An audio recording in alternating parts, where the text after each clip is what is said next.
احسن الجزاء۔ اللہ تعالیٰ ہم سب کو عمل کی توفیق نصیب فرمائیں۔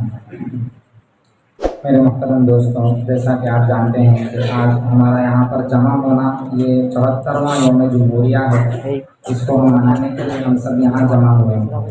سب سے پہلے بنیادی بات تو ہمیں یہ ذہن میں رکھنی چاہیے کہ ہمارے ملک کے جو حالات اس وقت ہیں اور آگے جو حالات آنے کا امکان ہے، ان سب کو ہم کیسے قابو میں لا سکتے ہیں۔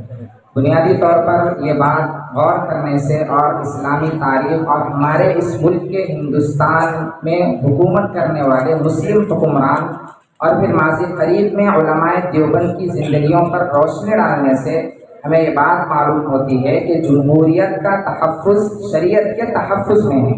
جو مسلمان شریعت کا تحفظ کرے گا وہی مسلمان جمہوریت کا تحفظ بھی کر سکتا ہے۔ اور شریعت کے تحفظ کے لیے شریعت اسلامی اور اسلامی تعلیمات پر عمل کرنا ہوگا، کیونکہ ہم سب جانتے ہیں کہ جب 1950 میں یہ دستور بنا تھا، اس دستور میں ہم سب کو بنیادی طور پر مذہب کی آزادی دی گئی تھی۔ مذہب کی آزادی یعنی ہر مذہب والے کو اپنے مذہب کے چیزوں پر عمل کرنے کی بالکل حق ہے اور اجازت ہے۔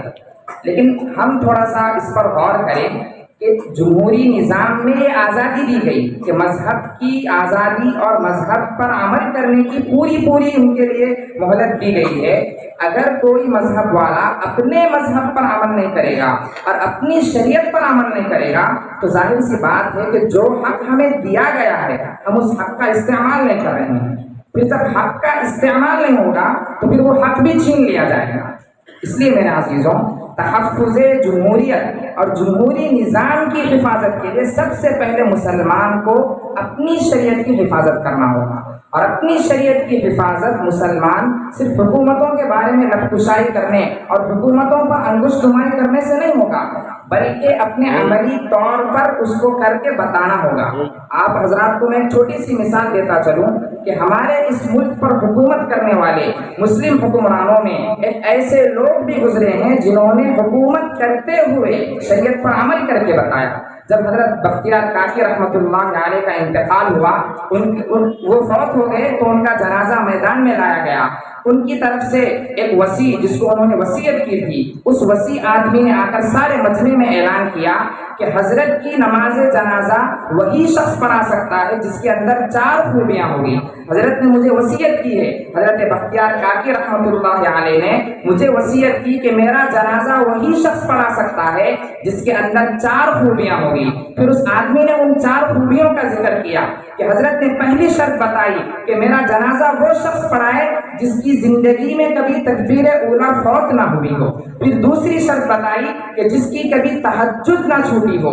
تیسری شرط بتائی کہ جس نے کبھی غیر محرم پر نظر نہ ڈالی ہو، کسی غیر محرم پر شہوت کی نظر نہ ڈالی ہو۔ پھر چوتھی شرط یہ بتائی کہ اس کی عصر کی سنتیں بھی نہ چھوٹی ہوں۔ جب یہ 4 شرائط بیان کی گئی، مجمع میں سناٹا چھا گیا، کسی کی ہمت نہ ہوئی کہ آگے بڑھ کر حضرت کا جنازہ پڑھا سکے۔ تھوڑی دیر کے بعد ایک آدمی روتا ہوا آگے بڑھا اور آگے بڑھ کر حضرت بختیار کاکی رحمۃ اللہ علیہ کے کفن کو ہٹا کر ان کو بوسہ دیا اور دے کر کہنے لگا کہ حضرت آپ تو دنیا سے چلے گئے لیکن مجھے میرے راز کو فاش کر کے چلے گئے، مجھے رسوا کر کے چلے گئے۔ پھر سارے مجمع کی طرف اٹھ کر کے اس شخص نے اعلان کیا کہ میں اللہ کی قسم کھاتا ہوں کہ یہ 4 خوبیاں میرے اندر موجود ہے۔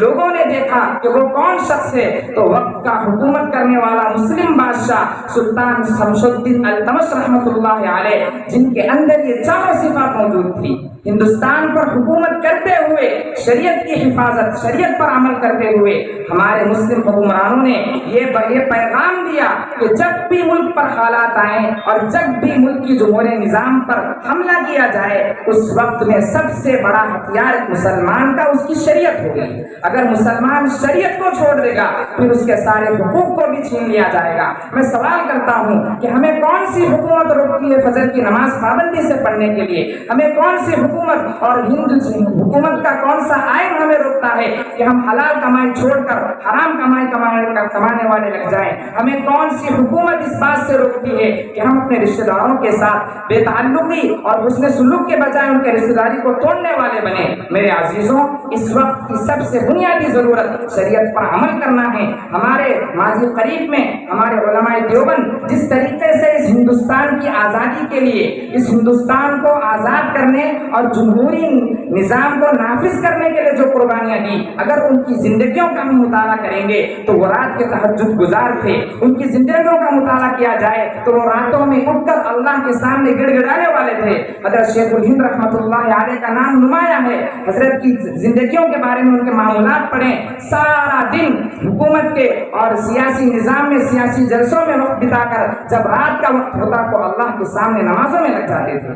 میرے عزیزوں، آج کے اس 74ویں یوم جمہوریہ کا پیغام یہی ہے کہ ہم اپنی شریعت کی حفاظت کریں، اپنی شریعت پر عمل کریں، یہی ذریعہ ہے ہمارے جمہوری نظام کے تحفظ کا۔ اللہ ہم سب کو کہنے سننے سے زیادہ عمل کی توفیق نصیب فرمائے۔